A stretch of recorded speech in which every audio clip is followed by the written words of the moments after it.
اب میں قرائے کرام کی موجودگی میں انتہائی مختصر وقت سے لیے ہمارے ضلع کے امیر محترم جناب میاں محمد اسلم صدیقی صاحب امیر مرکزی جمعیت اہل الحدیث ضلع اکھاڑا فاضل جامعہ ام القری مکہ شریف ان کو دعوت دیتا ہوں کہ وہ صدارتی کلمات کے لیے چند لمحوں کے لیے آپ کے سامنے تشریف لاتے ہیں اور ان کے بعد متصل ہی انشاءاللہ جس طرح آپ کو اعلان کیا گیا ہے کہ ہمارے مہمان قرہ لاہور سے قاری عبدالسلام صاحب تشریف لا چکے ہیں، آپ کے سامنے جلوہ افروز ہیں، قاری سعید اللہ سعید صاحب بھی تشریف لا چکے ہیں، اور اس طرح کوئٹہ سے ہمارے قرہ کرام جو تشریف لا رہے ہیں وہ بھی پہنچنے والے ہیں، مصری قرہ بھی ان کے ساتھ ہی ہیں، انشاءاللہ ان کی لگاتار متصل تلاوتیں جاری و ساری رہیں گی۔ اب آپ کے سامنے تشریف لاتے ہیں صدارتی کلمات کے لیے میاں محمد اسلم صدیقی صاحب۔ بسم اللہ الرحمن الرحیم، الحمدللہ رب العالمین والعاقبۃ للمتقین والصلاة والسلام علی سید الانبیاء والمرسلین وعلی آلہ وصحبہ اجمعین، اما بعد فاعوذ باللہ السمیع العلیم من الشیطان الرجیم، بسم اللہ الرحمن الرحیم، اللہم صلی علی محمد وبارک وسلم تسلیما کثیرا کثیرا، وقال النبی صلی اللہ علیہ وسلم ان اللہ یرفع بهذا الكتاب اقواما ویضع به آخرین، او کما قال النبی صلی اللہ علیہ وسلم۔ سب تعریفات اس اللہ خالق الملک کے لیے جو اپنی ذات اور صفات کے اعتبار سے یکدو بے مثال ہے، جو ساری کائنات کا خالق و مالک، فرما روا، حاجت روا، مشکل کشا، روزی رسان، بگڑی سنوارنے والا اور ڈوبی ہوئی تارنے والا ہے۔ درود و سلام سرور کونین تاجدار مدینہ، میرے اور آپ کے پیر و مرشد، رہبر و رہنما جناب محمد مصطفیٰ احمد مجتبیٰ صلی اللہ علیہ وسلم تسلیما کثیرا کثیرا کی ذاتی گرامی کے لیے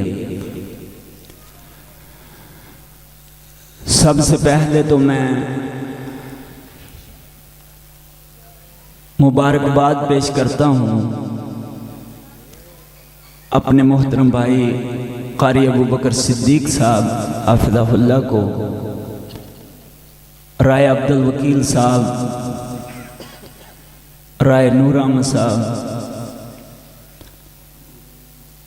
اور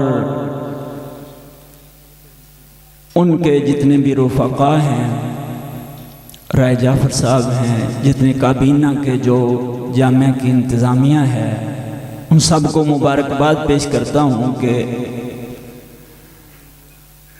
اس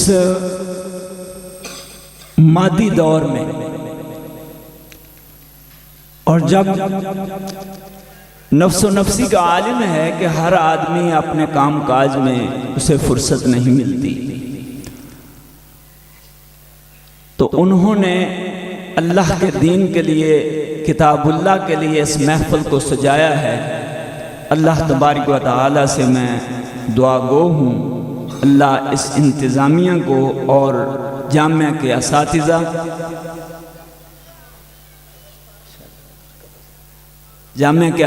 اور طلباء مبارکباد کے لائق ہیں، اور اللہ تبارک و تعالی سے ہم دعا گو ہیں کہ اللہ تبارک و تعالی آپ تمام کی اس محنت کو شرف قبولیت سے نوازے۔ اور یہاں پہ ایک بات یہ بھی ذکر کرنا ضروری سمجھتا ہوں کہ اس کے سابق شیخ الحدیث محترم حافظ عبد الرزاق صاحب، شیخ الحدیث ولی کامر رحمت اللہ علیہ مولانا عبداللہ سعید صاحب، اور خصوصاً ان کے معاونین رائے برادران رائے نور احمد صاحب، حاجی خادم صاحب، حاجی قطب الدین صاحب، اللہ ان کی قبروں کو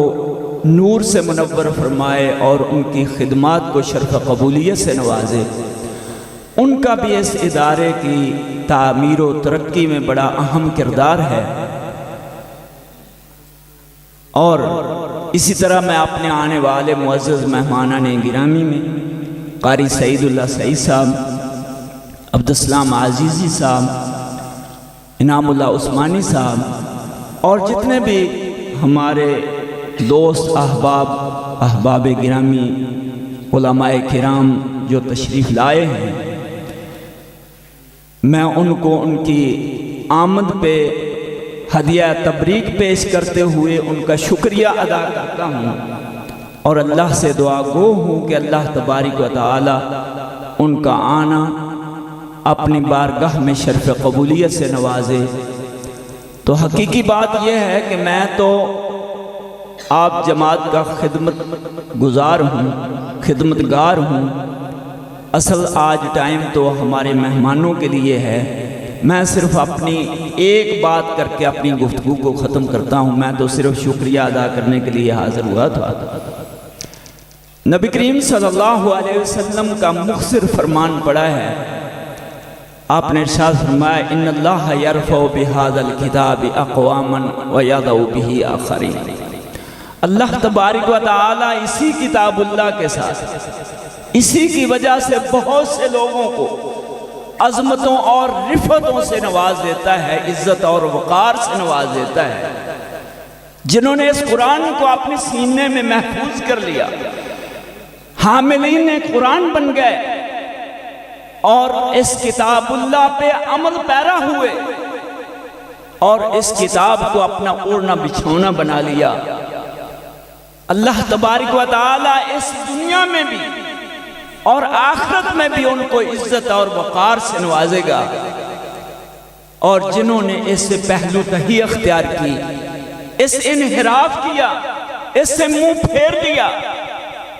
وَيَضَعُ بِهِ آخرین کے زمرے میں وہ لوگ آئیں گے